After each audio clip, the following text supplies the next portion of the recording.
Observe.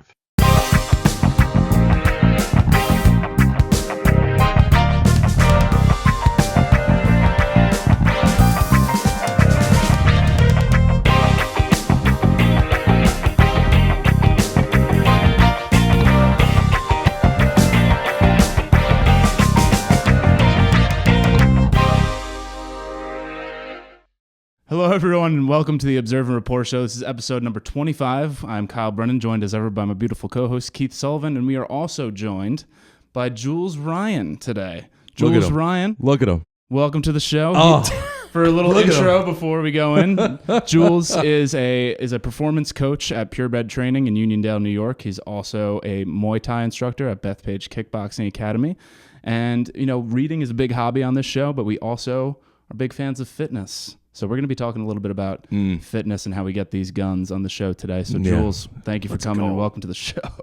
I don't know if I can help you on that aspect of it, but you look like you could help me with my hamstrings. That's what you look like. You're always back, moving guys around. Yes. And it looks like, God, I got to get that in today. You know? You find it more often than not, or at least I have. A lot of athletes today, mainly combat, never worked their hamstrings, never engaged their glutes before. Right. To no fault of their own. I mean, they're That's what we're very... going to be talking about today is engaging the glutes. That's it. Isn't that what it's all about? If you guys engaging the glutes. If you guys aren't into that, cut it. That's the name of the episode. I remember Tiger once said Engaging that the once. glutes with Jules. I remember Tiger said that once. He was coming back from an injury, and he couldn't hit a driver. And they're like, what's going on? He's like, yeah, I'm just not activating my glutes. Is that really what he said? That's what he said. Your glutes are your ass, right? Yeah. Yeah, your ass cheeks. Gluteus maximus? Gluteus Ass maximus. muscles. Speaking of Maximus, I saw the trailer for, I'm not going to just get off fitness, but I just saw the trailer for Gladiator 2, which, by the way, Gladiator 2, that's what they came up with for the next best movie, one of the best movies ever made. Yeah. My wife's It's like favorite Titanic movie. 2. It's like it doesn't work. My wife's favorite movie is Gladiator. So It's maybe my favorite movie. Yeah. Is it? It's a got to top- be. It's got to be definitely top 5. It's a top 10 for me, for sure. Top Wow. 5. Top Wow. 5. Anyway, but Gluteus Maximus. Anyway. Anyway. I trailed off. Hi, Jules. So hi, Jules. Well, let me give both of you your flowers before we get into it. Oh, okay. Because you, Kyle, I mean, your ability to run through books is pretty impactful. He reads like AI. It's insane. Yeah. What do you go through like in a year or a month? I probably do, Shut the fuck in up. a good year, I probably do like one a week, I'd say. One a week. Yeah. Yeah. Which But isn't he- that great. Man. Which, by the way, That's people pretty good. say, Go like, ahead. oh my God, that's absurd.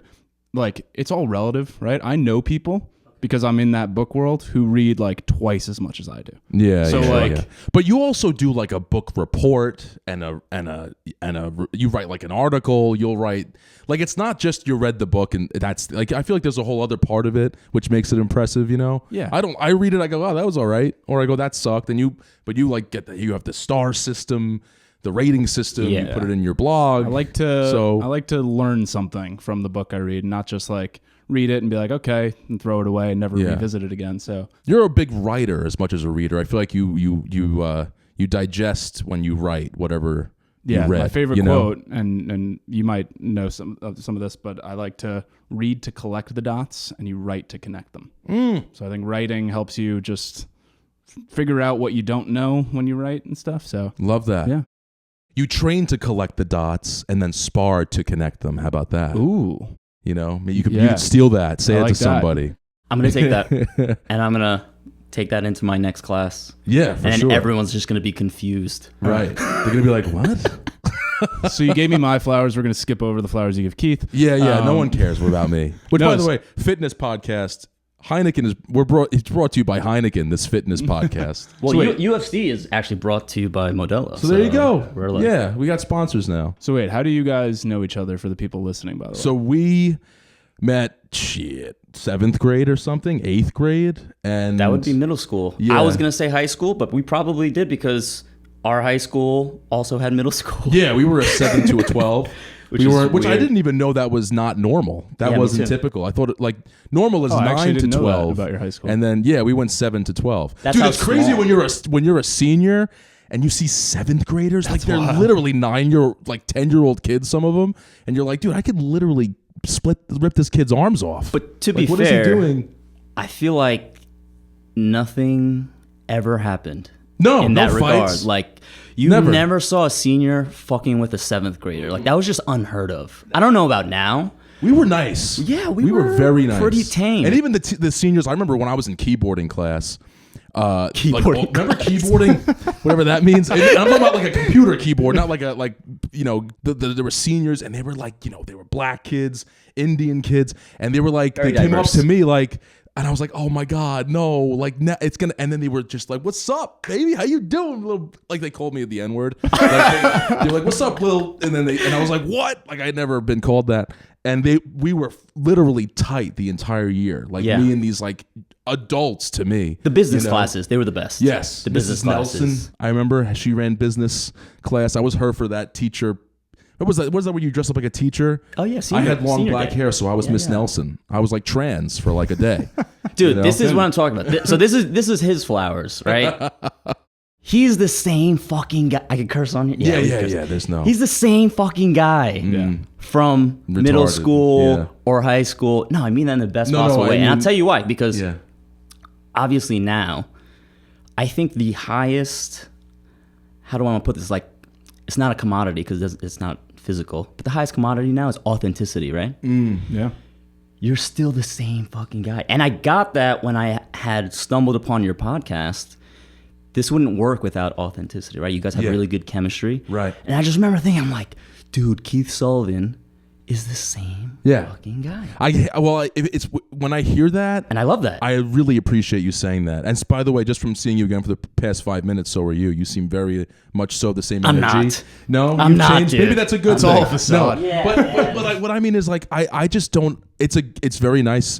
But how could anyone be any other way? That's how I feel about that. Like I could walk into a room and I swear I've never known one of these people. I'll be this way. I don't know how to be any other way. Good on you. I can attest to that. That's for sure. Good on you. His brother invited me to his bachelor party. He pulled me aside one day. He goes, Keith, look, I know you don't know any of these guys, and I don't want you to think I'm just asking you to be the clown, but I just know if you come, everything will just get up to another. Because you don't need to know people to have fun. That's a great compliment. And I was like, Tommy, of course I'll come. Yeah, after the bachelor party, we were talking about like renting Keith out to to bachelor parties. Like Craigslist. Kind of like I Love You Man. Where like, if you need like a best man to like just you're fill a bachelor party +1. That's me. I'll come and make your bachelor party twice as good. For a small fee. So anyway, before we go off on like a million different tangents, So we met in high school. We've known each other since. But Jules, tell us a little bit about like what you're doing. How did you? Because you were never this fitness guy when we met. Like I've known him but whatever. No. When did you get into this whole world? I mean, I was always into sports, but honestly, right out of high school, even out of college, I didn't know what I wanted to do. Like, God honest truth. I went to Baruch College in the city. I went for business. Going into my senior year, it kind of already seemed like everybody was kind of going down their path, whether it been finance or Wall Street or whatever it was, all my peers and colleagues. And I was just like, man, I still really don't know what I want to do. Right. I had a marketing degree, and I thought this is what I'm supposed to do. I majored in marketing. Let me go into marketing and ended up working corporate media for a publication called Complex Media. Oh yeah, I'm familiar. You're familiar with Complex? Yeah, I still work with them. I'm still in that world. So. Yeah. Oh, do you? Yeah. Okay. Yeah. Yeah, you're in Fuck them. advertising? Right? Yeah, I'm still in marketing. So Fuck those guys. They fired me. No. So we can talk off I air, was. Do you work for Complex? No. I work. Shit, I work. I do some like stuff with them occasionally. Got it. Yeah. No, they're big time. They're big time. But I started working with Complex when they were still underground. Like we worked in the 23rd Street building. Fucking tiles on the ceiling were falling off. One bathroom, and then I was still with them on their peak and trajectory to the mainstream, to where they are now, where they have like fucking ComplexCon. They sold to Verizon and Hearst, like $1 billion company. I worked my way up from intern all the way up to working right next to the CEO. I was like his executive assistant, and then I ended up being like marketing manager for Spin Media after that. And like I kept climbing for years, like 4 or 5 years, and every year, every promotion got even worse. Like the job got like more hard. Like, no, not necessarily hard, just my life. Right, your like life sucked. my output or like my my perspective. I see on people life. in offices wearing ties, and I'm like, every day, just at the thing. No, you're not really doing anything, right? I always think about you're that. You're not really doing anything. I always think about that with Can you imagine? Especially because you're walking in, like, you're walking through the offices. So to me, it's like a zoo. I'm like, look at these things. I always think about that. Behind glass. Whenever I'm at my desk in the city, at my office, and it's just like dead quiet, and there's like 25 people. What a weird environment. Clicking, just keyboarding. Yeah. Right? And then like the maintenance guy walks through. I'm just like, what is going on in his mind right now? Bro, he probably thinks he's in like a sci-fi movie. How do you people do this? Black Mirror. Yeah. Right, for real though, for real. Did you know that? Do you know why it's called Black Mirror, by the way? Please tell me. Because when you look at your phone and it's dead, that's the Black Mirror. Someone did tell me this. Why didn't I remember it? Because it's this moment of realization of like, oh my, that's right, I'm a human. When this thing isn't here, this thing isn't really here. It's fake. It's dark. Right? That's dark, isn't it? But I love it. Black Mirror was so good. Still. So it's anyway, still good. So anyway, you hated your job. I'm your sorry. life sucks. No, yeah. it's my fault. And every year, every promotion, every raise, just exponentially worse. But something always kept on the being comfortable and having a job, having a salary, benefits. It always kept me there for so long, until one day I just had it, and I had made my exit plan. My plan was to just do the bare minimum and let me go. Quiet quitting. Soft quitting or whatever. So you were ahead of the trend. Yeah, you started the trend. Is that a thing now? Bro, that's something. Yeah. There was an article in the Wall Street Journal the other day about how millennials are quiet quitting, and it's a problem. It's easier now with remote work where people can just like not do anything and just still get paid. So I did it. You were doing it like without the remote in real life. I was doing. Well, you were doing it because you were like, they're going to fire me. Yeah. Now people are like, we can't fire him because. But did you have like a backup plan or not a backup plan, but did you have anything that you were working on? So while I was still employed at Spin, I started a nonprofit. Yeah. I was just craving something to just kind of negate everything ugly that I had been working towards for like 4 or 5 years. Right, and this is just my perspective. So you were filled with toxicity, like you were like, I gotta get this shit out of me. But just to be clear, there are hundreds, if not thousands, hundreds of thousands of people who work in advertising and media who are great and love it. Love it. No, I'm not one of them. But like do passionate work and like feel like they contribute and whatever it may be. It sounds like a very unfulfilling occupation. Am I wrong about that? It's one of those things where it can be if you look too into it from like the Black Mirror perspective, right? It's all about perspective, like for sure. But like at the same time, you meet people who really are obsessed with learning about products and learning about like selling and like creating an ad that actually speaks to people on a meaningful way, right? Like a Nike commercial that motivates a kid to pick up a new sport. Like that's something really cool, and you see that. So it doesn't always have to be evil. It's rare, right? But at the same time, it's like, you're commoditizing, human attention and like all that stuff. So yes, it can get dark. But there is, like, obviously, like any industry, there are people who just have no morals, and then there's people who really are passionate about it, and that makes it kind of worth being in, for sure. So you start this nonprofit, and you were trying to find a way to get rid of, like, do something a little more soul in it. Yeah, I mean, I had the point of view where I was also with a battle with myself, because I worked with people, like Kyle was just talking about, really passionate about their department. Like my buddy Justin Duran, shout out to Justin if he's watching this, which I doubt he will.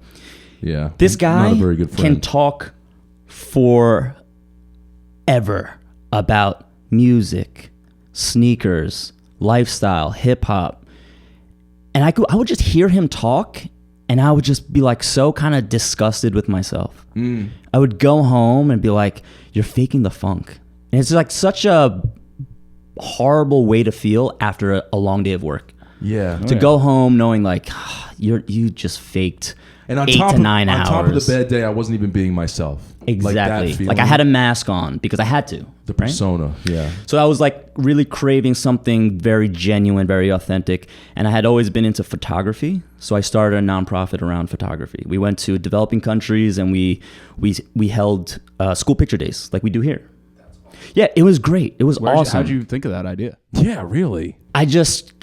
Dude, it was during the time where I was like really heavily smoking weed. Nice. And I was like listening to Rogan a lot. Yeah. And I remember Rogan was like really. Rogan will do that. Yeah, Rogan back does to that. Rogan, doesn't Rogan was preaching a lot about like, man, you just, if you're lost, you got to just do what makes you happy. Like what do you find something that you love? And so I was like really high one day. I was laying on the fucking floor of my bedroom and I was like, all right, I obviously hate my current job. I hate what I'm doing. What do I love? I love photography. I love travel. I like working with kids. Okay, how can we now mesh? Like this is our foundation. How do we now mesh it through? And my good friend Jennifer, who's a professional photographer, was on board when I pitched it to her. I'm like, look, I'm just an amateur. You're a professional. Like this is my idea. How do we do it? And we ended up, long story short, we ended up getting it done. We went to the Philippines and did a project, Dominican Republic. We went to Haiti 3 times. What? There's no way anyone's getting to Haiti now, unfortunately. Oh, yeah. That's right. And what Wars. timeline years was this? This is like 2015 to 2018, 19. 3 years. It was like 3-4 years of like on and off. So you were going to Haiti overlapped. to take school pictures. So we made connections with schools remotely, and we would get like the A-OK, like, yes, you can come to our school. We have X amount of kids. This is also what we need. So we would donate like school supplies depending on what they needed. Some schools, the kids really needed uniforms or else they couldn't go to school. So we tried to like fundraise money in that way. We really tried to be accommodating for them. Nice. And then on top of that, we provided them with things that we were good at, which is photography. So we gave them school pictures. And if you look it up now, like you look up Project Picture Day on YouTube and you could find some. I was going to say, there's got to be videos. some cool shit about like stuff that you could look back on and go, that was awesome. Yeah, it was cool. Awesome. I mean, it's done now. It wasn't, it's a Project Picture Day. It's a nonprofit, so it like wasn't sustainable. We were very grassroots.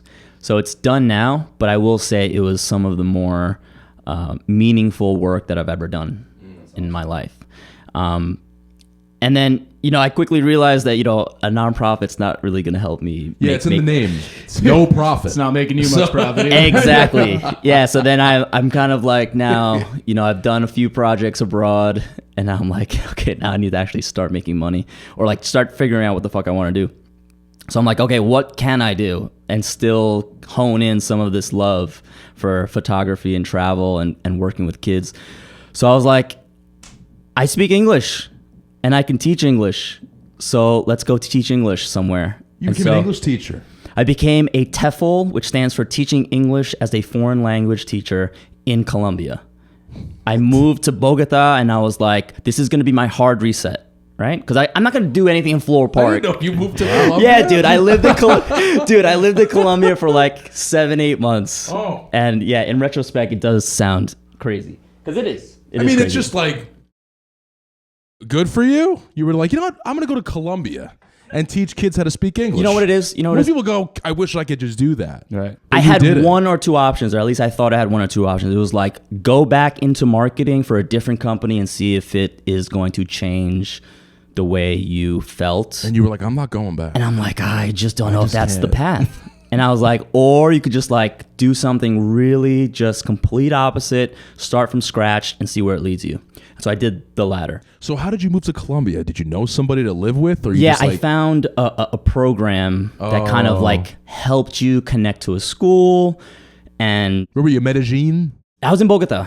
Not as exciting. Nice pronunciation. That was good, right? Yeah. A lot of my coworkers Do you speak go. Spanish, or did you before you went? No. Okay. But my Spanish got really good when I was there. Wow. Like, I would say the 6-month mark, I was chopping it up with taxi drivers on my way to work. Nice. Like, we were talking shop. That's awesome. And then once I left, it can settle in 6 months then, Spanish. when you're immersed in a country, Right. I think You you have could no learn choice. any language. Yeah. I agree. I haven't learned a language, but I've been in it enough to know like If you're there for a significant amount of time, 6 months probably is the minimum. Yeah. You can learn language pretty I mean, quick. I had a twang. I was in Texas for 5 days. I had a twang. I mean, by the last day, I was like, all right, y'all. I was like, I mean, goodbye. And that's English. Yeah, I mean, it just rubs off on you. You talk to enough people. Yeah, well, I mean, we're products of our environment. Yeah. And if you have an open mind. We're social creatures, you know? So now you're doing that for your... Yeah. I mean, nothing exciting pretty much happened there. Like, that was my stint of teaching English. It ended up, like, a few things happened where I didn't end up working with kids. I actually ended up teaching English to adults,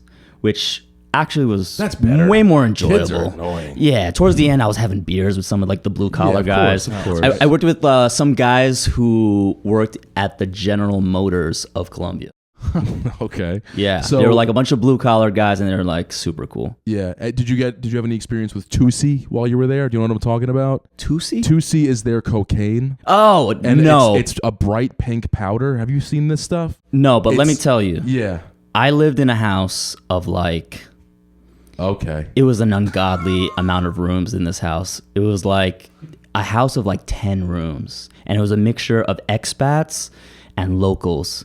And they all partied every night. Yeah. But like still got their shit together during the day. So that's the thing about Tusi is there's no... So I've never done it, first of all. I've never done it. Nor but I know I. people who go to Medellin all the time and they love it. And they say the thing about Tusi is that you don't feel like shit the next day. Oh, interesting. You do it like it's an every 15 minutes kind of like cocaine-like drug. Okay. But there's no like depression the next day. I don't know You do it every 15 minutes? like, when it's like a key bump of you just kind of keep shoving it up your nose got it. while you're out. And it's like a thing you do at the bars and it's bright pink powder and I don't know.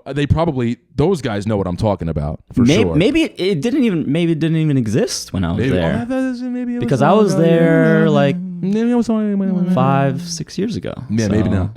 So that lasted why only 7 months? Why'd you stop? I had a year contract and then I was just kind of like over it. Yeah. I felt like I had done what I needed to do. Did you kind of wake up and go, what the hell am I doing? Not necessarily. Where am I? Not necessarily. But that did cross little my bit of mind that. once or twice. What really woke me up was I felt I really wanted to just got kind what you of needed. yeah. I pulled the umbilical cord off. That's right. From Floral Park, right, New York, and I lived on my own. Right. Right? And you really did. I really did. You really did. You were It's doing funny. it. It's funny that you came from my world. I'm still in advertising, and every now and then, a guy or girl will resign from the company. Someone that you really liked or were friends with, and they go and do their XYZ passion project or go into something completely a different field. Right? They're taking that risk. They're taking that leap, and you see the glimmer in everyone else's eyes of like jealousy, but also joy of like. Oh, you made it out. You made it. Yeah, yeah. It's like someone getting out of prison. Good for you. Yeah, man. yeah, Literally. yeah. That's kind of what it feels like. And like, look, I'm not in that scenario where like I hate my job, but is it my passion? No. But yeah, when you see someone go out and venture, it's such a cool thing to be like, oh, good for you, man. Yeah, I look at can't him wait to go. hear about it and like. And it's almost like it's built into the hiring process. Like the employer must know. Well, at some point they're gonna like go find themselves. Yeah. So like that's already especially built in into the advertising. expectation. Like, I feel like the maximum amount people work for companies in that world is like 2 years. Yeah. Like if someone works for a company for 10 years, you're like, what the fuck's wrong with him? Like That's a unicorn. Yeah, exactly. Yeah. Right. Must like be on the spectrum. So or yeah. something. So what comes after Bogota? Yeah, so I left Bogota and I'm was back good now. pronunciation. That's way better than mine. That was really good. Bogota. Yeah, the silent T. Yeah. It's little almost like a. it's a- Yeah. I'm sorry. That's all right, man. It was really well done. Can you say It was- Ibiza for us too? Yeah. Oh man, I wouldn't take it that far. Yeah. Don't embarrass yourself now. Yeah, please. My Okay, wife, so you my leave- my wife's Latina, so I don't want to embarrass her. So mine's a Peruvian. So Oh, if so she there you hears me go. saying any Spanish word, she's literally gonna She's shut gonna it flip off. out? She's gonna go, "Well, this guy's embarrassing me. I can't." All right. So what comes after Yeah. Bogota? So I'm back in Floral Park. Right. Ain't that some shit? Right. So I leave Bogota, I'm back in Floral Park, and I'm like, fuck. Yeah. I'm back to Flopo. square one. Yeah. Right. But It at all least comes full now, circle. yeah, at least now, I have a little bit of confidence. I know that I like teaching, which is great. But I didn't like going into an office. So it's like I'm throwing shit on the wall during these experiences, and I'm just taking what I really like, Whatever sticks. chucking out what I don't like. So I kept teaching, but just now through my laptop. right? English. Got it. So teaching English as a foreign language, but now just doing it remote on my laptop. So I have a lot of time during the day now because the company I worked for was based in China. So with the time difference, I was working like 4 a.m. to like 8 a.m. And then I have the rest of the day free, sometimes 9 a.m., whatever. It's just the mornings. And I remember I had a couple altercations in Bogota that I didn't like. You know, almost got stabbed. I was going to say, like, Yeah. there's no way. I was going to just- ask you about that, actually. Yeah, right? I mean, it wasn't elaborate. It was just it's more. It's just like a, hey, what do you got? Yeah, You like know? I see you have a phone have in a your knife, pocket, you know, or like right. I'm walking with a buddy. He looks over. He's like, "Dude, that guy was coming right for you." Or like, if I didn't look over, that guy probably would have tried to pickpocket you or whatever. And I just remember not liking that feeling. Yeah, it's unsafe. Yes. Yeah, And not knowing shit about it. right. So I was like, So you felt vulnerable. absolutely. Yeah. So I checked out the local UFC gym in New Hyde Park. Oh, yeah. The Found old King Cullen. Yeah. The old King Oh, Across yeah, from dude, the Applebee's. old King Cullen. Yes, Yeah. I know it. Yes. And I found Brazilian Jiu-Jitsu Hell yeah. and immediately found out that is not for the weak of hearts. Yeah. No. It is grueling. It is I'm grueling. afraid to. I mean, I've wanted to try it for years. I'm afraid. Here's the thing. I'm not gonna lie. I'm just afraid of that feeling of like. You've been doing it, Yeah. right? Yeah, like 8 months now. 8 months. Okay, you're over the hump. Or you're about to be over the hump. You've done it? No. I let my friend Errol. You know, remember Errol? He used to do that jujitsu all the time. I let him kick me once, like, and I was like, oh god, that was bad. Well, Let him put him in. any aspirations to try? I at do want to least? try. I do want to try. I do. I feel like Brazilian Jiu-Jitsu is so unique compared to all the other combat sports because you literally have to get into the mindset to know that you are going to fail for an entire year. Right. Just a year of getting your ass kicked, a year of tapping, Right. a year of being on your back. Right. And I just could not come to terms with that. It just wasn't the right time for me. You just got confidence. Exactly. And now you got to feel like a loser for it, you know. It's Exactly. just not. Just let me enjoy the confidence a little. Right. Right. So then I just quickly diverted into Muay Thai, and I was just like way better at that. Right. And then I just fell in love with it. I was in the gym every What's the single difference day. between Muay Thai? So Brazilian Jiu-Jitsu. Well, Kyle, why don't you jump in? Well, you can talk about Muay Thai more than Yeah. I can, but Brazilian Jiu-Jitsu is basically a form of grappling. So grappling is basically ground combat. grappling basically just means like wrestling, right? So wrestling is the closest thing you can really compare to it, but Brazilian Jiu-Jitsu was invented, for lack of a better term, through this family in Brazil to use basically technique and leverage over power, strength. This is and Gracie?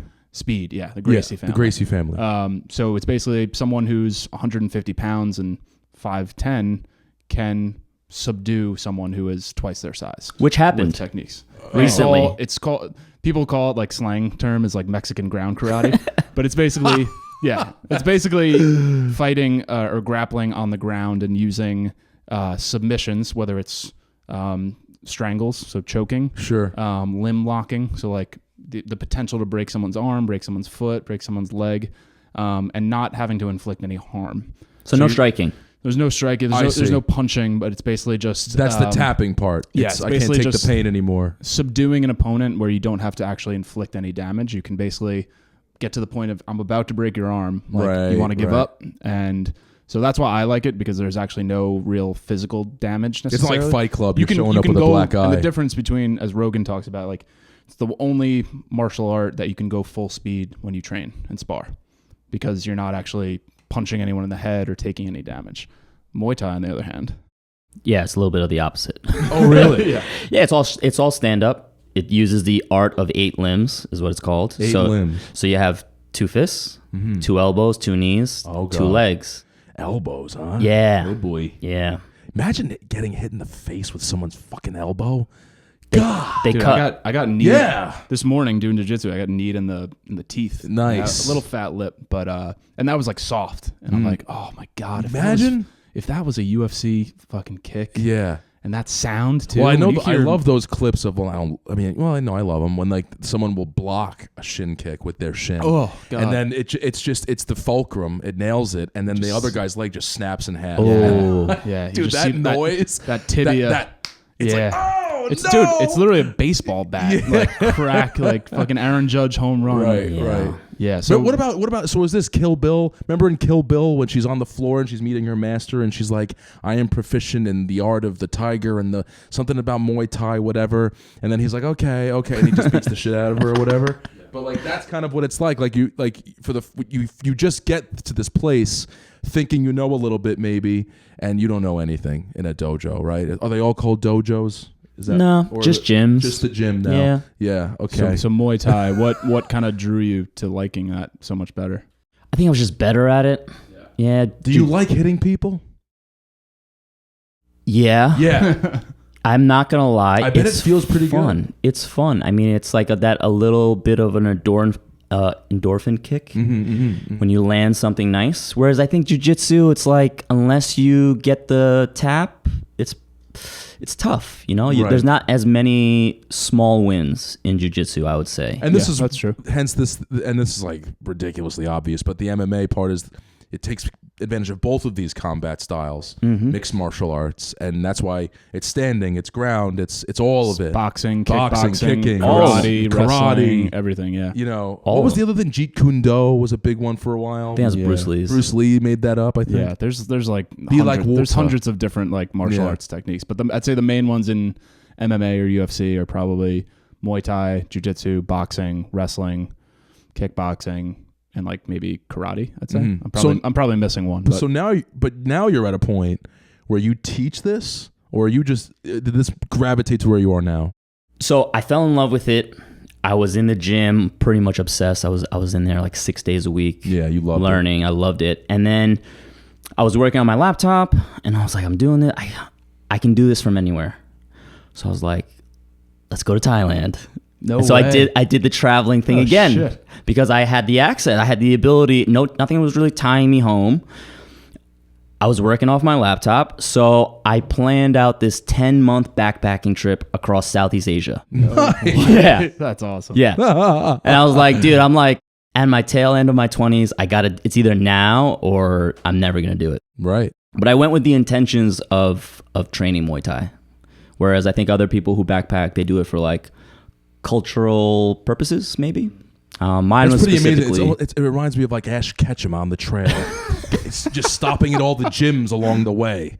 You know, Yeah. and you're just beating the shit out of everybody. That's what you true. did. Except that part. I mean, I was still pretty new. What is the level of Muay Thai like there? Incredible. Yeah. Dude, it was incredible. I mean, you had real fighters training, and then, you know, you still had your hobbyists every now and again. But when you go there, it's gritty, and they treat everybody the same. Well, no matter what level you are, you get the same amount of treatment. You're expected to do the same amount of workouts and training and running, and it was great. In terms of like intensity level and I guess like physical like exhaustion after you train, what's the difference between I guess like US Muay Thai and Thailand Muay Thai? I think in the US, in the States, right, there's way more focus on the business side of things, whereas over there, it's so ingrained in the culture and lifestyle that just little things, like a standard class over there is 2 hours minimum. Damn. You know, everyone's getting pad work. Yeah. You got to pay top dollar to get pad work here. That's a one-on-one session, right? And it's because, you know, there's way more overhead here. The cost of living is higher here. Over there, it's like you can get a educational visa in Thailand to train Muay Thai, Oh wow. right? And, you know, you could live there for 2, 3, 4, sometimes even 5 years just on that. That's crazy. Yeah. So Different world. the training there is like way more lax in the sense that, you know, you have 2 hours, so you can run, you can jump rope, you can hit the bag, you know someone's going to tap you on the shoulder when it's time to hit pads. Then you also have sparring. You almost have like a week's worth of training in like 2 days, right? Right. And then compared to here. right. And so the training there is also standard morning and evening. So you got 4 hours of training compared to somebody here who's going to the gym and they get like maybe a 50-minute class. So the level at which you increase is so exponential. And were there a lot of like expats or like Aussies there or English speakers? It depends on what gym you go to. Yeah. It just really depends. Where did you stay? You were kind of trailing it this whole time, or you stayed at hostels or whatever? Yeah, hostels were the way to go. Yeah. And it's not like the hostel that many people. Yeah, it's not really quite like that. But there's a couple of lady boys making some money. I'm sure. I'm sure. Of course. Yeah. My neighbor, I don't know if he watches the show, but be prepared for some tangents, Keith. I feel like Keith was trying to bait me, like, you know about the lady boys. Jules, JR, come on, buddy. No, but my neighbor goes to Thailand a lot. And I'm like, why, Tom? He's 60. He's single. There you go. So, I think he's doing a lot of things over there. Not Muay Thai. Good for him. Know what I mean? Good for him. What you will. Yeah. So it wasn't one of the hangovers that was Bangkok. Yeah. That's Thailand. That's Thailand. But, hey. And what was his name? Andrew? No, the guy from The Office. Andy from The Office. Andy from The Office. What was his name in the movie? Whatever. He had sex with a man by accident. Yes. Remember? And they got pictures of it. And yes. She's like, we come at the same time. Yeah.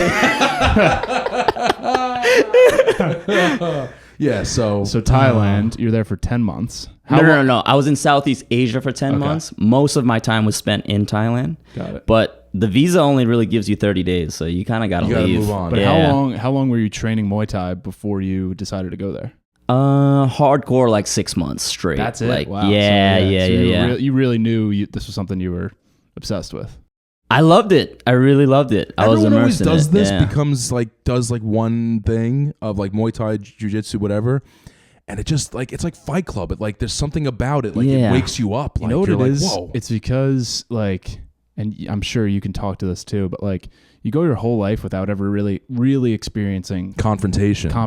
And the first class of whatever martial art you decide to do, when someone puts their hands on you, it just wakes up this part primal of you being that's in you, like that. The first realization is like, oh fuck, if I was actually in a fight, even if I'm in really good shape and I could throw a good right hook, the minute someone puts their hands on you who knows what they're doing, you're just like, oh no, shit. And instantly you become hooked because you're like, I need to learn how to ignite that where I'm the aggressor, not the other person. So that's why people get so obsessed with it, because it turns on this different athleticism, this different mind-body awareness, it's almost like a spiritual thing in some way, as cheesy as that sounds. At least that's how I feel. I went to the zoo recently, and there was... you felt all those same... Bro, I heard a lion roar, and you just go this part of your brain way in the back, the ancient part, just revs up, and your eyes and your pupils, and you go, what the fuck? That's what it is. And that exhilaration, it must be addicting. And then the coolest part is, as you get better at whatever martial art you're training, that part you're able to actually harness it, where you can feel it, sense it, but then be calm and choose when to use it and when not. And that to me is the most addicting part, being able to be in a really fucked up situation where someone's got me all tangled up and they're about to strangle me, but I can actually just breathe, be calm, and no, okay, I know what to do here. Right. Whereas 8 months ago, I would have been fucked. Yeah. Fighting never good, as Mr. Miyagi said. And that's the point of learning this stuff, is that you never want to be in a fight, right? Exactly, you want to just be able to stop it before it gets out of control. As Jordan Peterson says, you want to be capable of danger, but know how to control it. Yeah, just say the really good one with the warrior in the garden. Oh yeah, please say that's that. my favorite quote. That's the best one. Oh, yeah. I'd rather be a warrior in a garden than a gardener in a war. Fuck. Some Star Wars movie used him as the red Nazi character. Remember that? What? And then that same director just inadvertently, I saw this in an article, inadvertently quoted one of his sayings in their new movie. And she, or I think, got called out for that, and she was like, "Oh, I heard it somewhere else." Like, but On she didn't. TikTok, probably. The thing, whatever. It's so funny the hypocrisy of this. So anyway, Muay Thai. Where does that lead you to teaching? Your eventually? visa's up. What's going on now? I'll just hop around. You just break the law. I did Thailand, Cambodia, Malaysia, Indonesia, Philippines, Hong Kong, Taiwan. It just bounced around. Hong Kong. Yeah. Go on. That was my last. That's the best. That place is really unique. So expensive. I hear that's so humid. It's humid. So is Texas. But it's unique in that it's almost like a separate. It's like the Vatican City, right? Kind of like it's separate from China. But maybe not so much anymore, but yeah, something happened during the whole COVID thing that they were like trying to rebel against their government. Right? It didn't work out.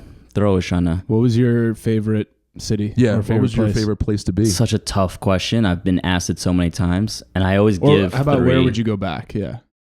So I'm biased because, Muay Thai, so of course I'm going to say Thailand. But Vietnam, man, Vietnam everyone is talks about Vietnam. I've heard the same, like... Bourdain was the one who got everyone, like... Bourdain. Because he went on, like, a trip with the food and stuff with Obama. That in Tokyo with him, apparently. I ate at that restaurant. Did you? Yeah.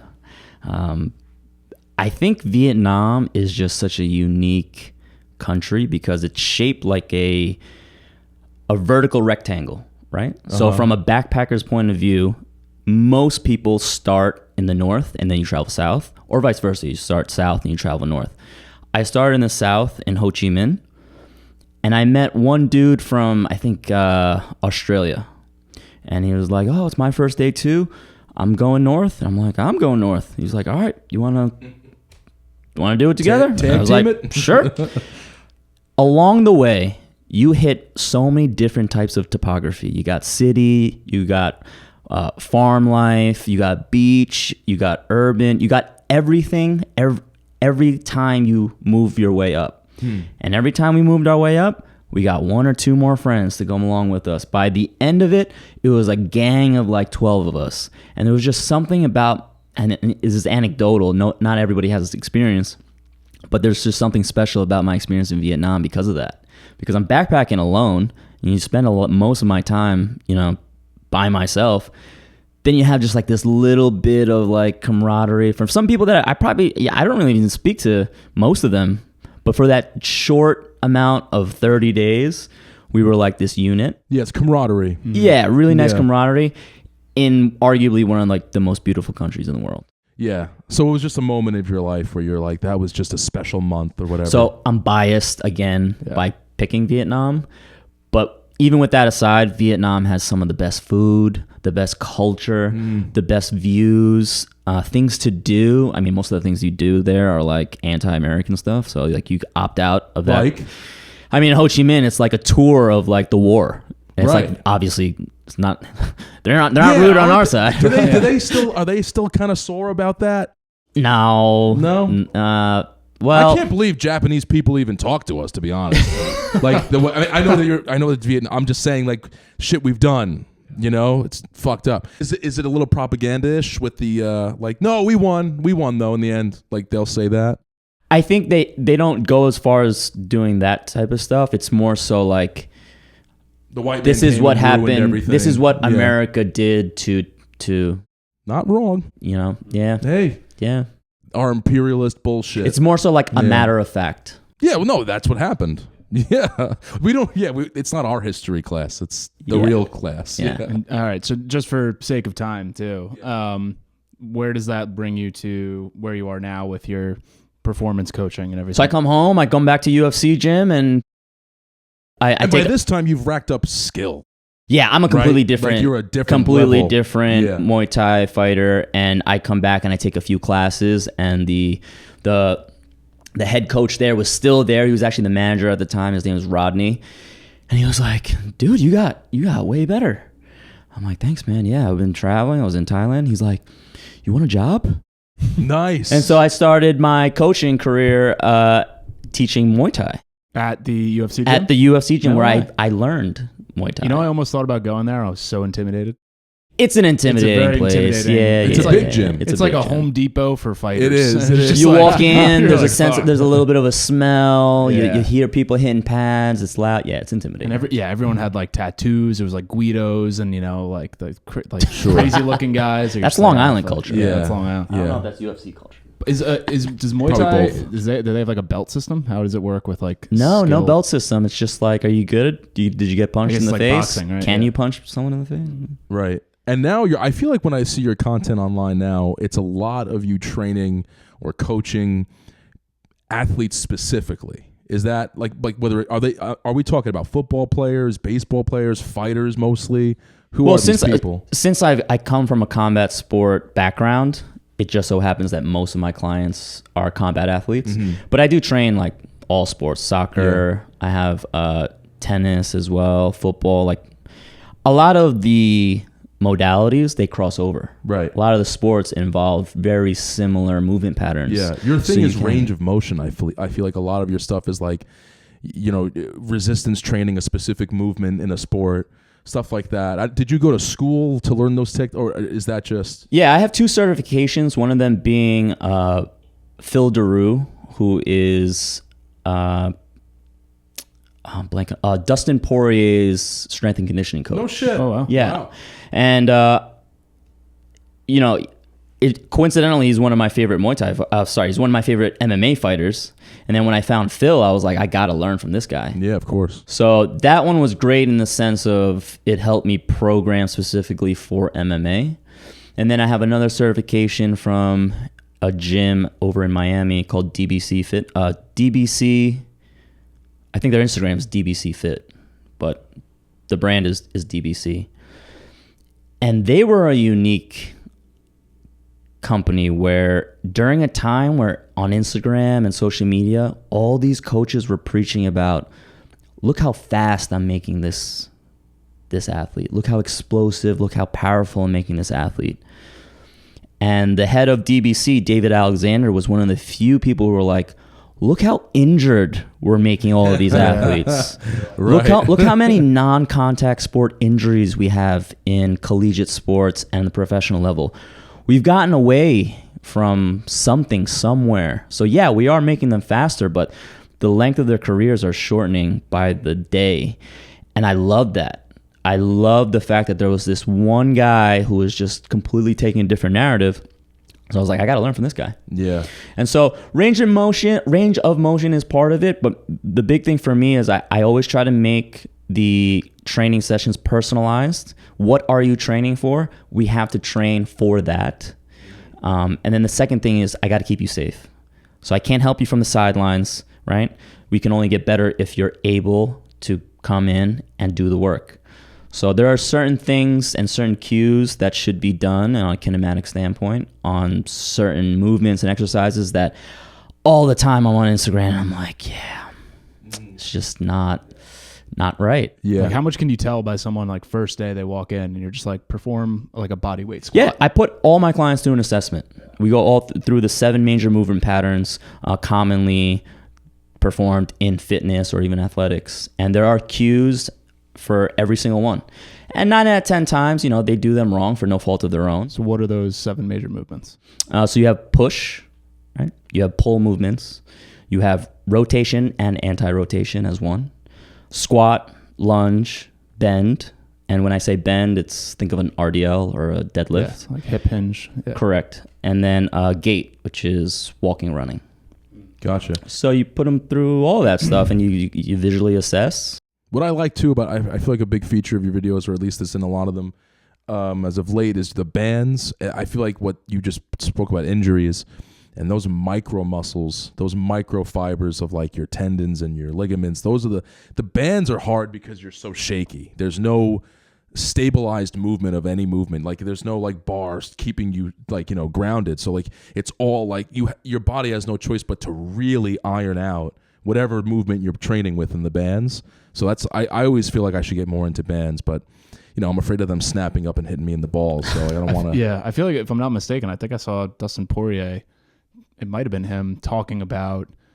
I'm not going to know the scientific jargon for it, but the biomechanics of like not when you do like a bicep curl, not like coming up, but being able to control it on the way back down. On the way down is actually like almost not better, but like that's more of a sign of strength, injury prevention, the ability to control, and like anti-rotation in a sense, but anti like letting the weight just give, right? I mean, there are definitely a few different there's benefits. Release muscles on the way down that are like, sure. it's not just the contraction, it's going back too. For sure.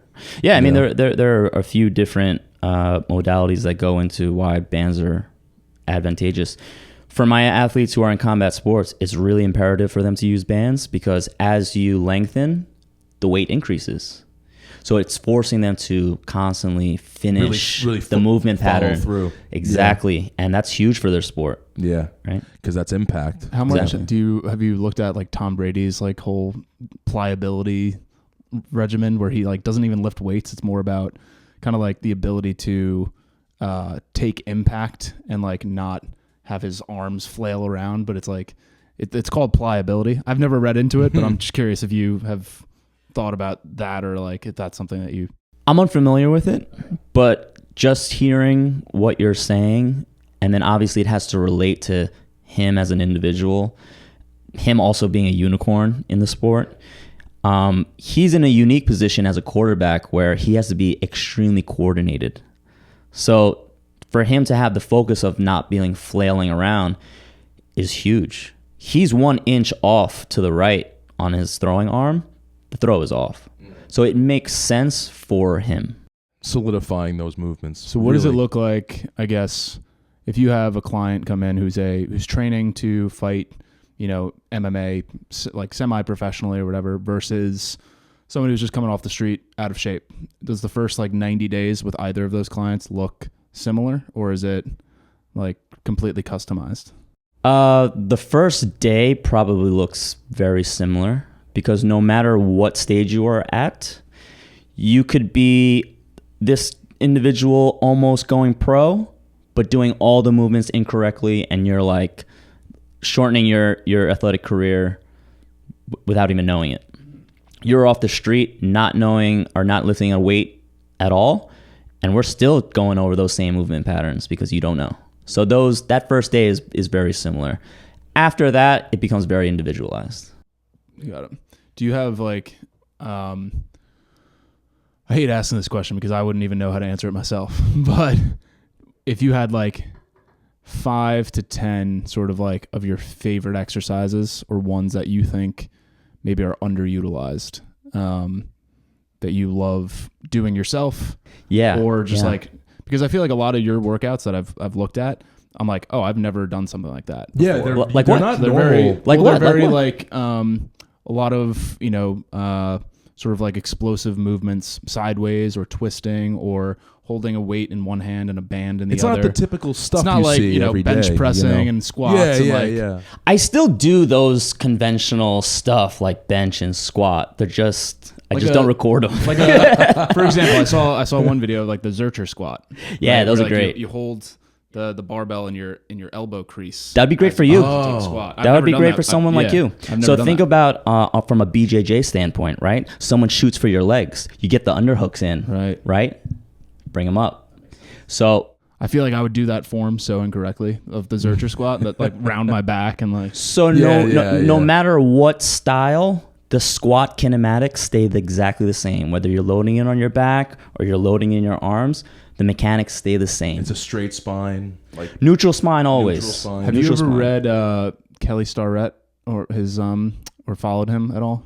Kelly Starrett? I know? I don't want you to mistake me as a reader. Okay. Well, that's why I said it like softly. I'm like, No, But, I'm unfamiliar. So Kelly Starrett, you should definitely check him out. On Instagram, I think it's the Ready State. Okay. So his whole like MO is basically like biomechanics. Awesome. And he's considered probably like one of the world renowned guys on that. And he's written multiple books. And the famous one, I have it downstairs, is Becoming a Supple Leopard.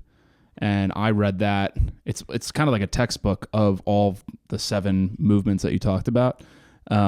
Because when I was doing CrossFit for like 5 years, and it was just like, yeah, and it was like I enjoyed it kind of. I have a lot of bad things to say about it for sure, but it was kind of wrecking my body at the same time. Biomechanics hate the CrossFit community. Yes. But the reason he's interesting, Kelly Starrett actually, I think it was one of like the foundational people in CrossFit. So he is also kind of anti a lot of the things, but his textbook goes over all of the proper ways of like, if you do a squat, having your feet corkscrewed into the ground, like knees out and all these things. Yeah. So I read that, and it made me realize how little CrossFit gyms are teaching the correct biomechanics. But yeah, just do it fast, right? Yeah, but yeah, I hated the fucking burpees and like no form, and it was so stupid. But highly suggest checking him out because it's very similar, or could improve maybe some of the stuff that you like to build on. But yeah, he's one of like the founding guys on, and he has a podcast too, the Ready State podcast, where he has like professional athletes and stuff. But yeah, it's cool for me as someone who's historically been so injury prone. 2 knee surgeries, like always spraining my ankles and everything. What'd you get done? Meniscus twice, the same knee. And I think I got first one at 17, and then second one at 27. Early. Did you play soccer? Lacrosse and football. I think it was probably because of my gait and like the way I was running and stuff. So you'd be surprised. Yeah, but now I saw you wear the Vivo, the barefoot shoes. I've been wearing those. Awesome. Game changer, right? My apparently shoes stuff. are like a major issue. Yeah, like, for me, it's one of those like hills that I would die on. Right. Like my brother is all big on the Hokas with like the 3-inch freaking platforms. No, I run on those too. And I mean, great for long distance. Yeah, I agree. When I did my half, I did them in Hokas. But yeah, I've been very much on like the personal journey of trying to figure out ways that I can reduce injury and be smarter with my biomechanics too. When we're done here, I'd be interested to see your squat and lunge. Yeah. And it's those 2 movements directly correlate to the knee. We should make that a real collaborate. Yeah, no. Listen, I'll film it. Yeah. Don't worry about it. And then the deadlift directly and squat too directly correlate to lower back. But lunge and squat, I think if you got those down, your knees should be. Do you have a lot of clients who were injured and are recovering in physical therapy currently, and they're coming to you for strengthening the knee and strengthening hips or anything like that? I have a couple clients who have come back from injury, and I have one client who specifically came to me because he thought that he had anterior pelvic tilt, which he didn't, but it's still alarming because he just has bad posture, or it feels like he cannot hold his posture throughout the day. So that's an issue. Yeah. But for the most part, most of my clients are athletes. I have some like fine. people who are just traditional weight loss, which is great too. Like I love all my clients. But I do put myself out there as an athletic performance coach because I love working with athletes. Yeah. There's something about that competitiveness. These individuals, they want to be there. Right. And then especially with combat sport athletes, I mean, you're talking about the less than 1% of these individuals who are some willingly. Some of the guys on your Instagram are like animals. Yeah. Jacked. I always describe them as dogs. Yeah. They are absolute dog dogs. And I love surrounding myself around individuals like that because I aspire to be better, right? We should all aspire to be better. You know, 100%. If you're, so you got to find yourself in that room. You don't want to be the biggest, strongest, smartest guy in the room. No. You want other dogs, as you say, around you. I mean, even where even where I work at Purebred Training, like the owner Michael, I look up to him from like a business standpoint. You know, he comes in, he opens up this great big facility, and he's also someone who's like extremely athletic as well, lifts heavy. And then my other colleague Kayla, she won High Rocks New York for her age group. First place. The race I did. Yeah. You did it too? Oh, yeah. So I noticed you guys did this. What was it called? High Rocks, yeah. It started in like the UK. They were both inadvertently, unplanned. Like they were both at the same. Yeah, what is it, triathlon? Or it's hard to explain. It's a body movement. I've had to explain it to so many people. It's so hard to figure out. But it's basically, it's 8 stations. So it's like kind of a mix, I guess, between like F45 and like some CrossFit stuff. But I'd say it's like rowing, ski erg, sandbag lunges, sled push, sled pull, wall balls, farmer's carry, and like one other, and then you run like a half mile in between each station. Oh, I see. So it's a whole thing. So it took people probably a little over an hour, I'd say, to complete I did it with a partner with my brother, and you did it by yourself, right? Yeah, I did singles. It was hard, but I want to do it again. Yeah. Yeah, I would do it again too. It was fun. You're generally like an hour it took, both of you? Yeah, it took me and my brother as partners an hour 13. It's like, nah. No, I the other reason why I want to do it again is because I had a terrible performance. You felt like you could have done better. It's a lot of running. Memorial Day, I got food poisoning. Oh, no. I woke up at like 1, 2 a.m. So this is like going into Tuesday. I don't want to make it a thing, but I feel like an asshole. Like I keep bringing it up, but deep down, I'm like, I don't want to make it a thing. But whatever. I got food poisoning. Yeah. Tuesday, Wednesday, out of commission. Thought I could recover Thursday and Friday, refuel. Really, I probably needed an IV. Just the body doesn't work that way. Yeah. Saturday, came, tried to run. Halfway through, just... brutal. Yeah, cramped up, locked up. That was my biggest fear when I did a half marathon. I was like, if I just don't want to have a thing where I'm like, I couldn't finish. I just couldn't or I felt terrible the whole time. Like, that's the worst. You're doing something, you planned it, and because that happens to people where like you shit your pants or you blow out your knee, and like I mean, like that's so disappointing to train for that and then to not finish. That's what I've said. I've done so many triathlons, marathons, all these races and competing stuff, and pretty much across the board, 80% of it, if you've trained, your body can do it. The other 20% is mental. Is that 20% is 100% mental. Yeah. Like your body is capable of doing it, but you have to push it to do it. It's like Goggins with the no music. Yeah. It's like, there's no music on the fringe, boy. I know. There's no your favorite playlist out there. You gotta dig deep. You gotta get into the mind. I'm like, yo, I can't run without music. The guy's out of his mind. I could never. I can't run without podcast. Yeah, I need a podcast to start while it's like really horrible and terrible, and then when I'm in a flow, I'll get the music. That really keeps it going. Do you do like nutrition planning and stuff for athletes too? I give them a broad overview. I'd be lying if I told you I'm like, I specialize in nutrition. Yeah. But I tell a lot of my athletes who are, they're younger guys, what's bad for you, right? It's like you're pretty, not a child. When we get to the grand scheme of it all, you know what you should be eating, and when you pick something up, whether it's good for you. And then on top of that, I try to lead them towards higher protein, moderate carbs, moderate fats on a macro standpoint. And that typically keeps them at bay. And then I assist them with the weight cutting if necessary during fight week. Right. Which is like a whole other sport. Yeah, that's like dangerous in itself, right? Yeah. It's so dangerous. People have died from it. And I document some of the weight cutting experiences that my guys go through, and I cannot tell you how many DMs I get from people, mainly females.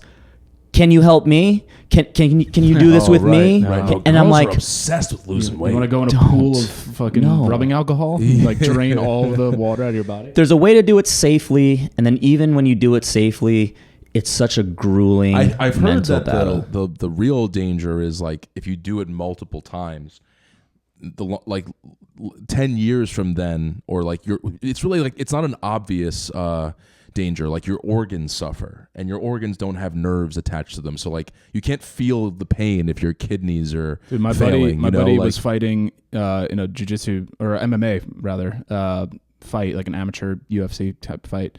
He was, I think, 190. Like standing fighting weight. He's a big dude. He showed me a picture of him cutting weight to get down to 155. That's dude, ridiculous. And he was 24 years old at the time. If I showed you this picture, he looked like he was a 50-year-old Holocaust survivor. Right. Like he looked like he aged terrible. 30 years. Yeah.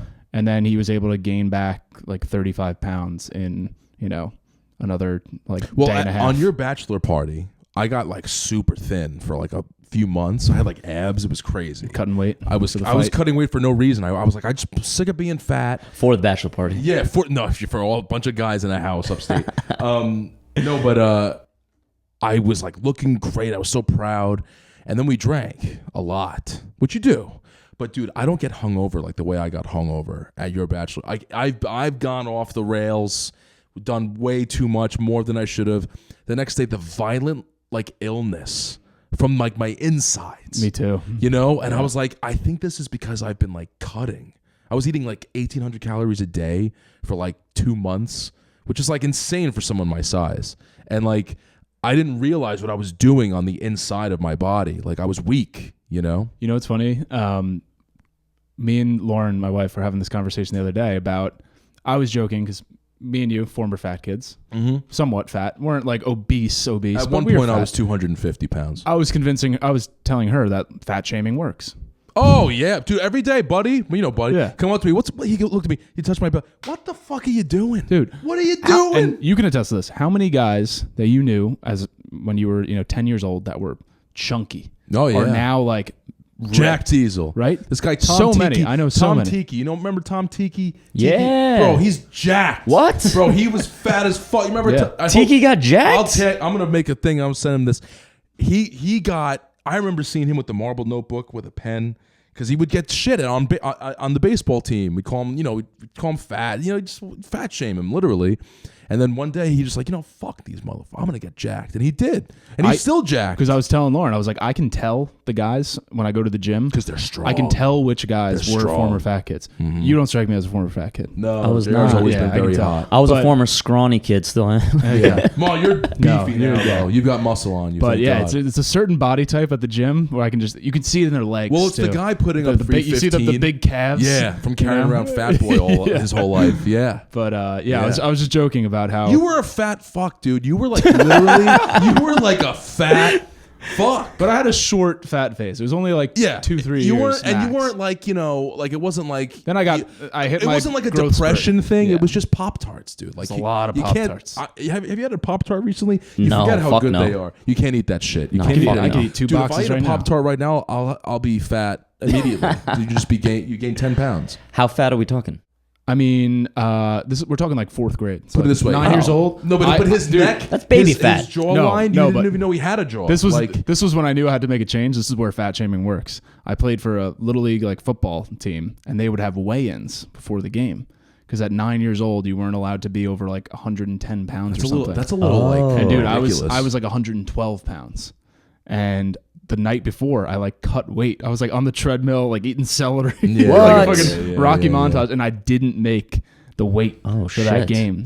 They shamed as you. a They were 9-year-old. No, they And I were was like, like- you're too fat. And I Sorry, remember pal. at Little League baseball, they had to order me a special jersey because the regular jerseys didn't fit, and I'm like, all It's right. wild you remember that. Oh yeah, How that could you sticks forget? with it. I guess. Every rep You at the don't know what it gym, was I'm like. like, You don't know what it was like, man, being fat. Well, I was fat as an adult, which is like a whole other story. But you know what it was? You know? I think for me, it goes back to not to bring it back to reading necessarily, but it really had to just do with like lack of knowledge. Oh yeah, Like, well, once you don't care. once I was like 17 and I read a book, it was like a men's health, book about like how to eat, how to exercise. I was just like, oh, I just haven't been doing any of these things. Yeah, And then I yeah. just changed and I was like, I'm gonna just follow this exact book. It's called The Abs Diet, really cheesy book, but Yeah, it got yeah, me. yeah. I lost like 30 pounds, and I was like, okay. That was See, I easy. realized you don't have to go to A&S Bagels at 2 a.m. You just don't have to do that. You don't have to. You don't have to do that. I was like, and dude, I'll never forget this one time. I had Taco Bell for lunch, and then I had Taco Bell for dinner, and I was like, I gotta stop. Back to back. I was like, because I was like, back to back Taco Bell visits as alone in a car. That's And you you gotta ate and you ate it in your car. yeah, in the parking lot. Like So this it was, brings me to: do you have a do you have like a best success story of like bringing a client from like 0 to hero, or like from hero to like superhero?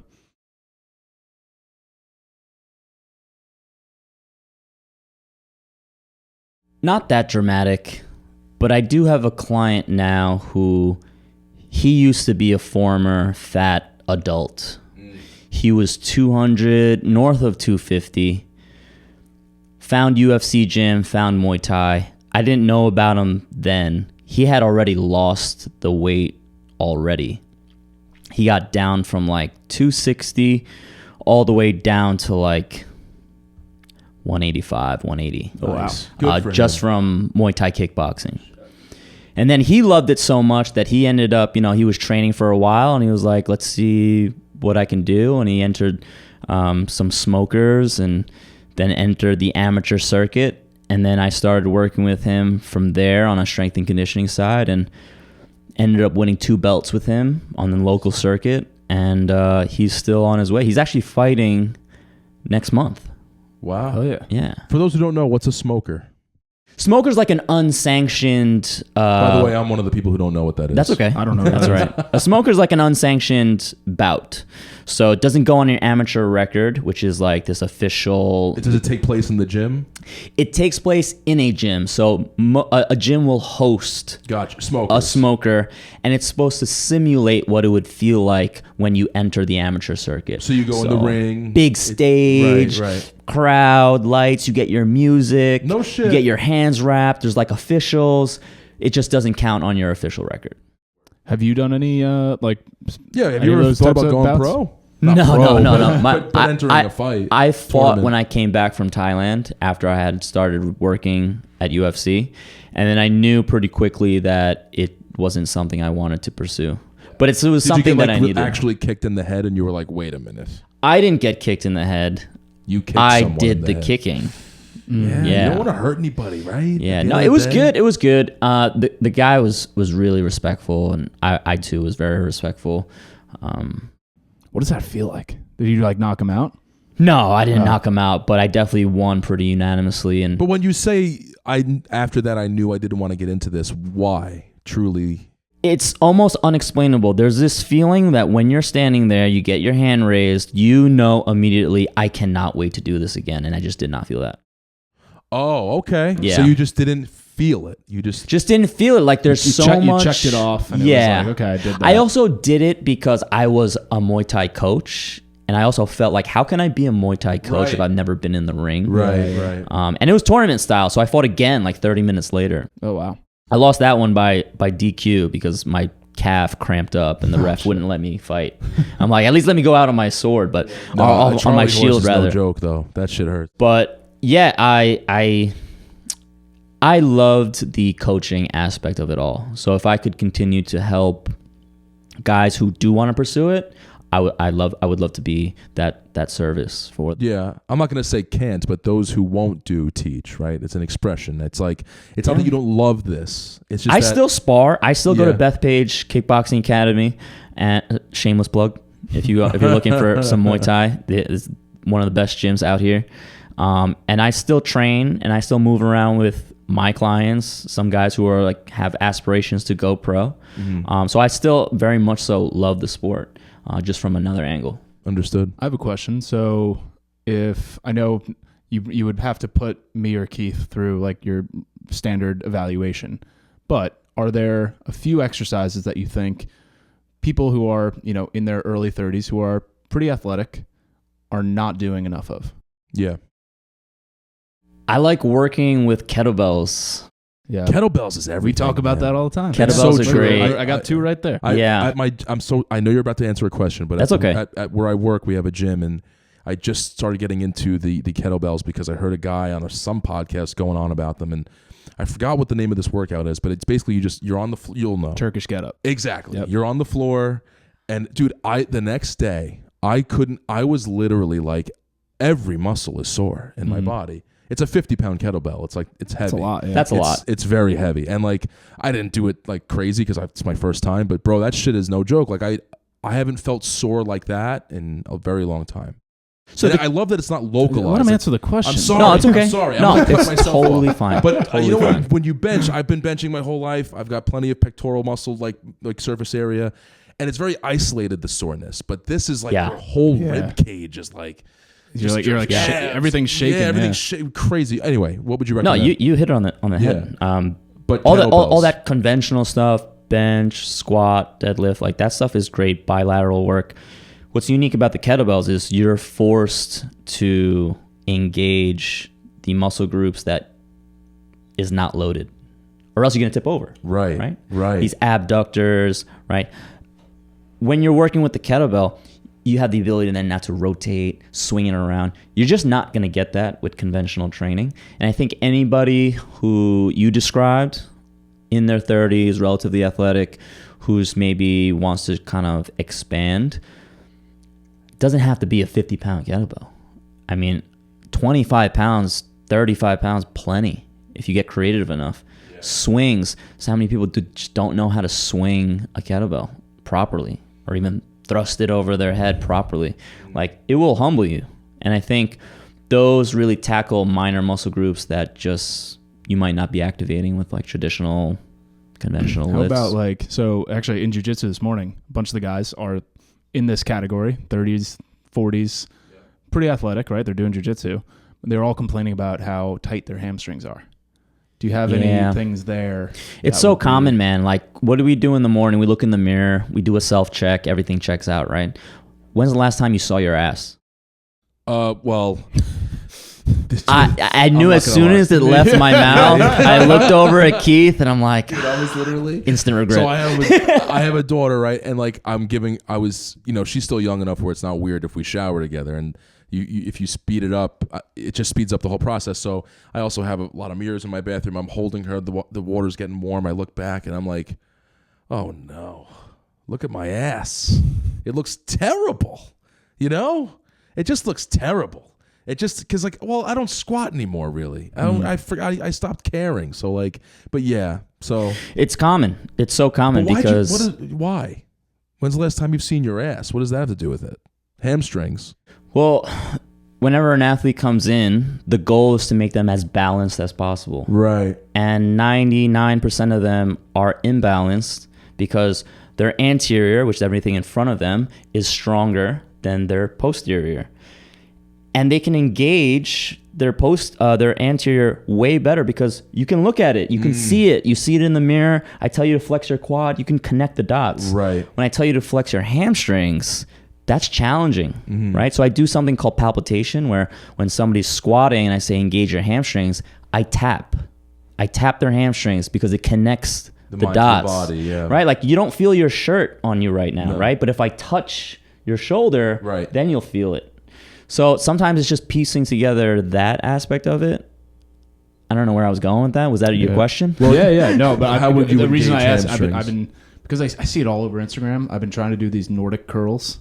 Those are tough, dude. Those are like the final boss of hamstring exercises. My brother got me a little thing that you put under the door, and like the Nordic curl is basically like be careful if you're on your knees. For those listening, if you're on your knees and someone like holds your heels, and you drop your chest to the floor, and try to lift yourself up without using your hands, and activating your hamstrings. And dude, I've never failed so hard at an exercise in my life. For your jiu-jitsu guys, I would recommend something as simple as glute bridges. Yeah. Laying on their back, feet are in, hip thrust up. And you'd be surprised how fatigued they will get by rep 8, 9, and 10. It's all the unsexy exercises. It really is, man. I'm telling you. It's so true. It's the ones where you got to be in a weird position you don't want to be in. Because doing the Turkish get up at like a public gym. No, that's why I do it at work. Because I'm the only guy in the room, and I'm like, okay, I can do this here. It's very pretentious. Yeah. Yeah, it's like, okay, the Turkish get up guys here. Yeah. The Turkish get up guys here. That's so funny. The Turkish get up guys here. I love that. Yeah. But you'd be surprised. And then you could kind of progress from there to like single leg and then eventually weighted. If you know how to hinge really well, that's the perfect position to activate the hamstrings. Yeah. You know what? This kind of like, and I really am having a blast here, pal. But it's over an hour. We do have to wrap it up. Just because I'm starting it now, because this is going to turn into 10, 15 minutes. Yeah, I feel like I could talk for hours. Yeah, no, but so we usually do a top 3 to end the episodes now. Awesome. It's a new thing we do. I prepared for this, by the way. Did you? Because I've been a fan of you guys for long enough to know that I have a podcast. I have a band. Go ahead. We'll do that. I swear we will, but I also just wanted to, because I was going to plan for this too and ask, what are your 3 movements, workouts, motions, whatever that you would recommend to people who might not, the ones that aren't cliche or something, like ones that aren't cliche. I mean, the ones that I do that I really love. I love swinging the mace. I was going to ask about the mace. Yeah, the mace is great. Yes. The mace. Is that like bat? It's like a or something. Kind of. It's like a baseball bat, but like with like a ball on the end of it. It's heavier on one end. Yes. Think of the mic's right, the mic stem or neck, and then in the end has all the pretty much most of the weight. So it's a very awkward tool to like be swinging around. And then I like the clubs, which are very similar, which are shorter, that you can do single arm stuff. And then the kettlebells. Those are all pretty unconventional. Mace, clubs, and kettlebells. Basically anything you can swing, I really like, because I find that it's full body. It adds rotation. Oh, also, I'm sorry, landmines. Okay, what's that? Landmines are great. When you stick a barbell into the ground and then you're able to kind of load one side. I do it a lot with my fighters, and it gives you that like 45-degree angle if you're doing like an overhead press. Oh, you put it in the corner. Yeah, so it's at like a 45-degree angle. Right. It's attached to the ground, and then you're manipulating the other end of the barbell. So you can just raising your arm. I mean, you could do a variety of different things. You could squat with it at your chest, squat to overhead press. You can do like elbow to hip, like these like rainbow. I used to do that for like incline chest. Like I would just push like hold it like a triangle. And I haven't done that. All right, what I like about landmines, it allows you, based on the angle of where it stands, to have that forward progression. So a traditional squat, you're just going vertical, but that's just not realistic for someone who's doing, let's say, football or combat sports. You're always trying to go forward. Yeah. So that little bit of an angle kind of simulates a little bit more. So I really like landmines. Getting leverage. Like a lineman getting up out of position, right? Yeah, and then you can do some lateral stuff with it too, where like you can rack it in that Zercher and then drive the knee up, and you're like leaning. So there's like these little. Yeah, I got to start watching more of your videos, because there's all. I'll send it over. Because I've been getting like, I've been doing like the same routine for like a long time, and I change it up every few months and stuff. But you just get sick of it really quickly, and it's mostly the same, like deadlift, squats, kettlebells and stuff. Which I think those are all good. But I'm always trying to add a new flavor to it. Yeah. So if it's 3 exercises. Overhead swings with the mace, overhead swings with the clubs, and then kettlebell swings. Just swing shit. Just into the swinging. Just swing shit. To that, Mickey Mantle, they were always like, what's your workout? Like, how do you, and this was before working out was even a thing. And he was like, there wasn't. He just swung a sledgehammer for fucking 8 hours a day. He would just chop wood with his forearms are massive. Yeah, and dude, there's a picture of him, his rookie card or whatever, and he's standing with a bat, and his forearms are just literally this big. And he would and then he was like, I loved baseball, so I would swing. My dad would throw me the ball, and I'd swing a sledgehammer to hit it. Wow. So imagine that'll get you good, dude. That's why he hit a home run. I mean, a fucking 800-foot home run one time, whatever it was, that legendary home run. What are your thoughts on? Are you into stretching? Because I feel like there's a lot on social media. There's a lot of stretching for our age. Yeah.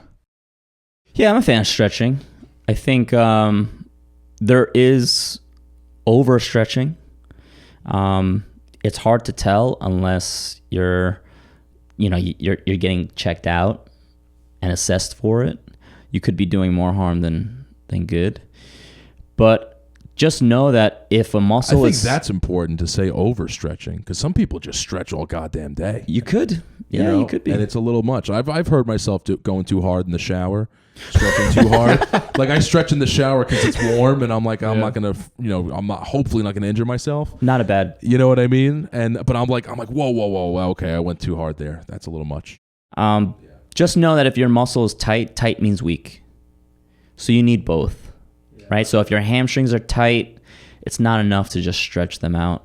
You need both. That's a good point. That's a I very feel like good my point, hammies aren't tight. They're just because I feel shit. I know so many people who have like lower back issues, whatever it is, and obviously that could be a million different reasons for it. So I never try to like tell someone, oh, you should do this, but I feel like more often than not, hamstrings are probably one of your weakest parts. One of the culprits of many potential. What's the other thing? When's the last time you worked out your lower back? Like you don't, because like you said, you don't look at it. So like you don't do reverse ab curls, or like you don't. Like you said, a lot of times it might not be that it's tight; it's just weak. Mm-hmm. Yeah, great point. Or a mixture of both. Yeah.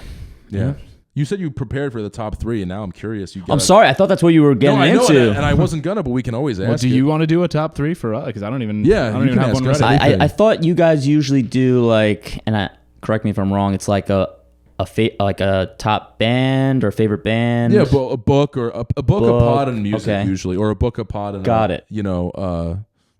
whatever we're into right now. All right, so music. My band is Khruangbin. Have you guys ever heard of Khruangbin? Khruangbin?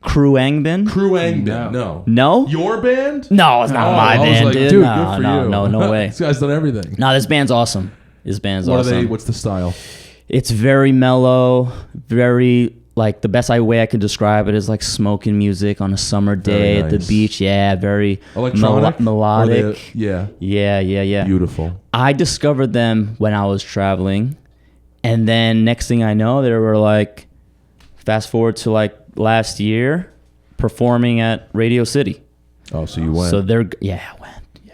Yeah. You had a good time. Khruangbin. Bro, my wife makes fun of me all the time. She's Yeah. like, you don't even remember. I just did like shrooms. I Dude, got shrooms is high. I the drank. best. Shrooms is the best. It really is. Shrooms really is the best. How do you spell Khruangbin? I don't know. Because I was going to Google them. I'm like, Oh yeah, you want to Google? You could Google them. Yeah. I don't even know how to spell it.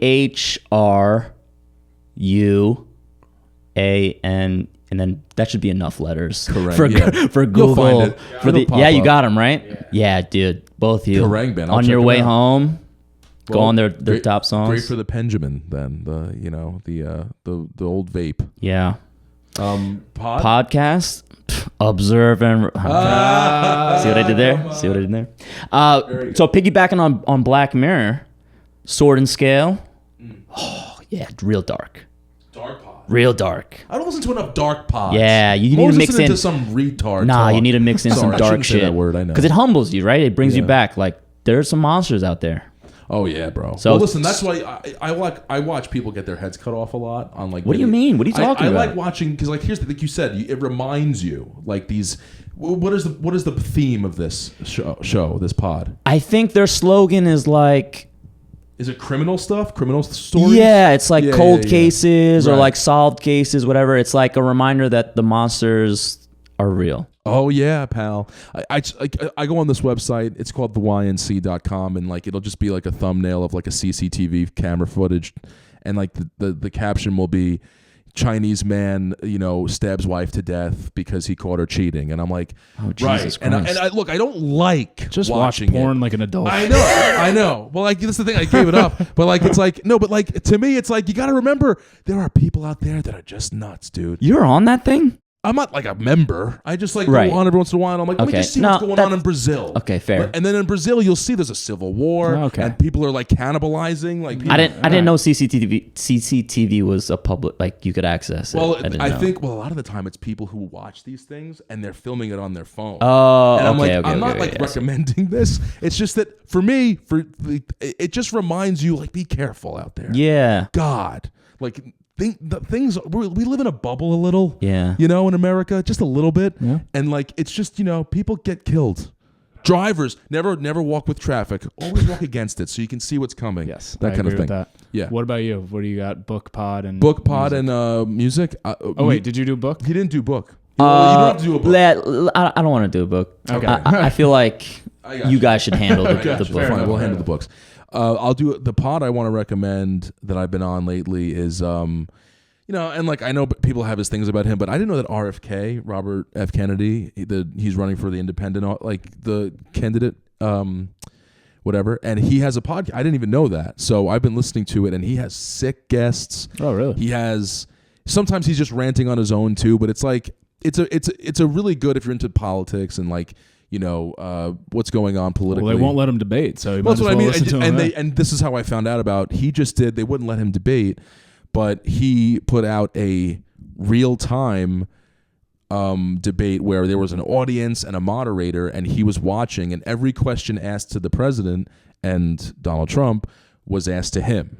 Oh, and he interesting. was able to answer the That's questions. very savvy of him. Yeah, to and do. he was That's like, fun. listen, I'm not, they're trying to take away my free speech, it's CNN, bullshit. but fuck that. Yeah. So RFK's podcast is great. Music, I'm not going to lie, I got two, but they're quick. Stephen Wilson from Porcupine Tree just came out with an album called The Harmony Codex. It's the best album I've heard in probably 10 years. Dead serious. That's like what Hot genre take. is that? It's rock, it's progressive, it's like incredible music, just incredible musicianship, incredible songs, beautiful songs. Not metal, like it's very, very good.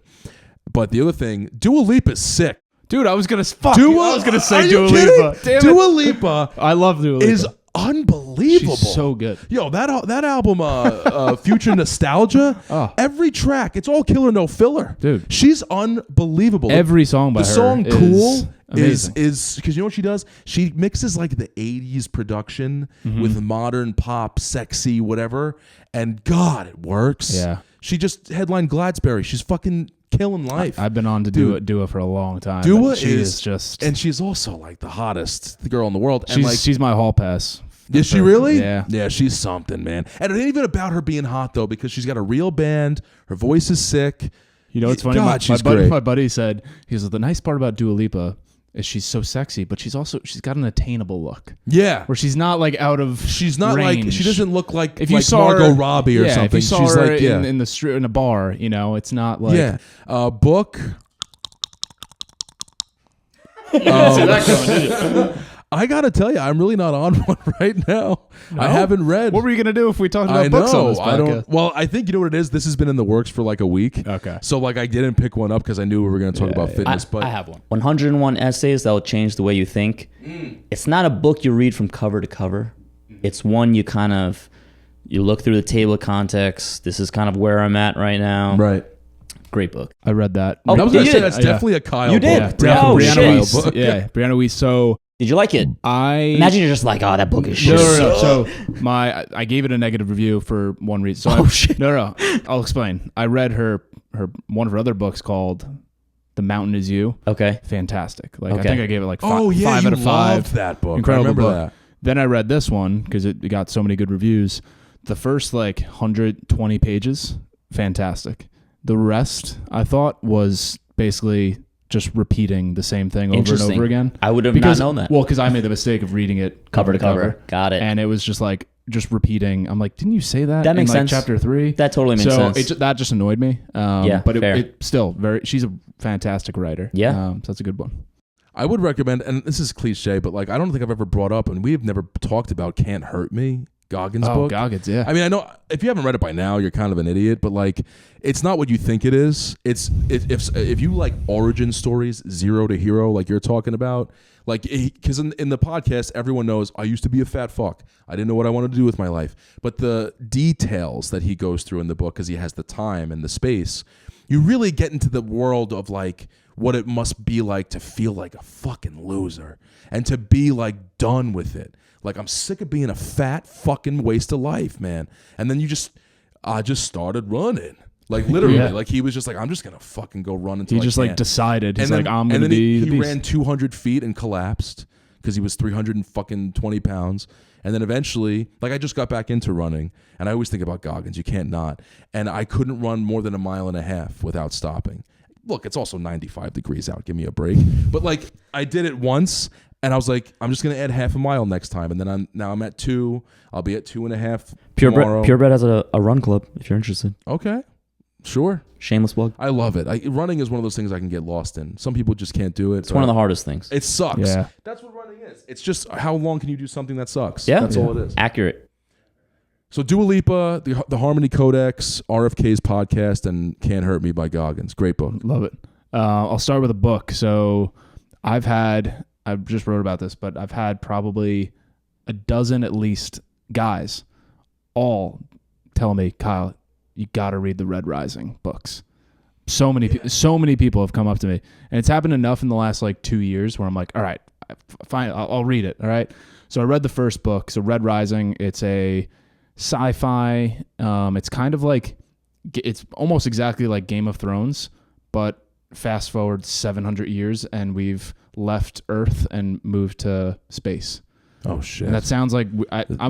Space that's me, stuff man. always like makes me like, oh, okay. But it's literally Game of Thrones if in space. if we had to leave the Earth and like colonize the other planets. I love and that. it's such a deep, rich world of characters and war and all that stuff, and it's just fascinating. The first book, The Red Rising, it's called Red Rising. The first book's more of a setup book, I'd say. It's just like telling you who the characters are. The second book, which I haven't finished yet, I have like 100 pages left. I'm going to finish it tonight probably. It's called Golden Sun, and every guy who recommended this series to me, it's a trilogy, they were like, the second book is like one of the best books I've ever read. So I'm like 2/3 of the way done now, and I'm so pumped to Red finish it. Rising. Red Rising. Are they new? By Pierce Brown. The first book came out like 10 years ago. So Okay. yeah, it's incredible. No movies, no shows on. I feel honestly reading it, I'm like, I don't think that's like sounds like something that I don't No, think it does. It would take one book would be like 5 seasons of a TV No show. shit. It's like that dense of a, and it's not like a thick book. It's 400 pages. It's just detail-rich details. Yeah, but it's so good. He's an unbelievable writer, Pierce Brown. Podcasts I've actually been listening to, and this is someone I never thought, like if you asked me 5 years ago, but Tucker Carlson's podcast has talk actually about been guests. fantastic. He gets these people on that you'd never heard of, but like when I'm sorry, but like when it's someone you never heard of, you're like but you always gotta take a chance with Carlson's you've never heard of guy because he's probably some like whistleblower on a company or something. He's been on a lot of podcasts recently, and like, granted, he's very annoying. He's got that snarky laugh, and like, there's a lot. It's like, there's a lot of things I like Yeah. disagree with him on, or just the way he talks sometimes annoys me. But his podcast, I will say, he does have very strong values that he adheres to, and I kind of can respect that even if I don't agree with him. And he's also a through and through, like, trying to get to the meat of issues, which in today's day and age is very rare. So for him to have the podcast, to invite these guests on and really ask them good questions. He recently had Matt Taibbi on, who's a fantastic independent reporter with the Substack, wrote a great book called Hate Inc. But that podcast was excellent. That's a great Matt Taibbi's book is very good. So yeah, Tucker Carlson's podcast. I've only listened to like 1 or 2 episodes, but so far really good.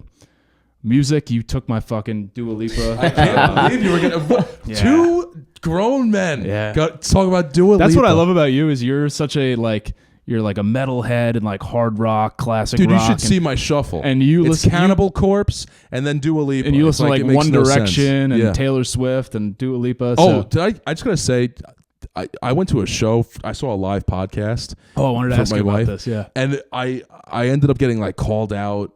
Well, I heard you were the star. I didn't get called out, but like I took it upon myself to stand up in the middle of the Beacon Theater and start giving a speech. And they were cool with it. They like let me ramble. But I was saying because Dave Grohl recently said that Taylor Swift lip syncs. Oh yeah, which isn't true. If you watch, I was shocked by that. Which he would say that. Yeah, like he's usually like all about whoever is doing it, and he is wrong because if you watch her special on Disney Plus, you can tell she's singing because I respected that some of those notes are off. They're sharp, they're flat. I'm like, oh, but she's really out there singing. So I also had like 6 tequilas, like whatever. Like I was feeling it, and they were like really mad, and I was like, I'm fucking with it. And I stood up and I gave a whole speech about Taylor Swift. Like I really respect that bitch, man. Like I laid it out in public, like at the Beacon Theater. Like I really love her. I've had this argument so many times, and I'm neutral on like I respect her, but I'm not going out of my way to listen to her music. And at work, people just be like, "Oh, she's trash," blah blah blah, and I'm like, "You're the person who, if you lived in the '60s, would be like the Beatles suck." Exactly. At this point, it's like saying the Beatles suck. It's like you're wrong. You're wrong. You know, like you're just wrong. Yeah, because your opinion is void. It's like saying like Bad Bunny sucks or Drake sucks. It's like they're the number 1 artist on Spotify in the world. Like clearly they don't suck. Right. But that's Dua Lipa's sick. Dua Lipa's awesome. But I don't really have a recent one, but I love fucking old school hip hop, and I've been going deep on the Far Side recently. Love the Far Side. I've never even heard of them. Oh, you gotta check them out. You probably know some of their songs. Yeah. The Far Side. Yeah. Okay. Eminem's new song sucks, huh? I liked it. I didn't like it that much. That was the way I just said that was my reaction. I liked it. That's the Jerry Seinfeld high pitched lie. Yeah. I liked it. Anyway. Well, this was a pleasure, Jules. This I really loved was. it, man. It's Thank great you. to catch up with you too. Yeah, you too, man. Thanks so much for coming up here. And thank you for having on me. the show. Yeah, It's been fun following you and you following us. So yeah, definitely give Jules a follow. You can hook your stuff now. Give him the handles, just the Instagram. business. Jules.jrp. Yeah. Thank you for giving us. Oh yeah, of course. He brought gifts. Look at that. It's least I could do. Standard for future guests. Yeah. Oh yeah, come Training on. on the background. Never show up empty-handed. Yeah. You wanted to do it. You reckon? No doubt. Yeah. I appreciate that. All right. Thank you. We'll tag every link that you need in the description, and Thanks. Appreciate that. See you all next time, I guess. All right. Wrap it up. Thanks, guys. Thank you very much. All right.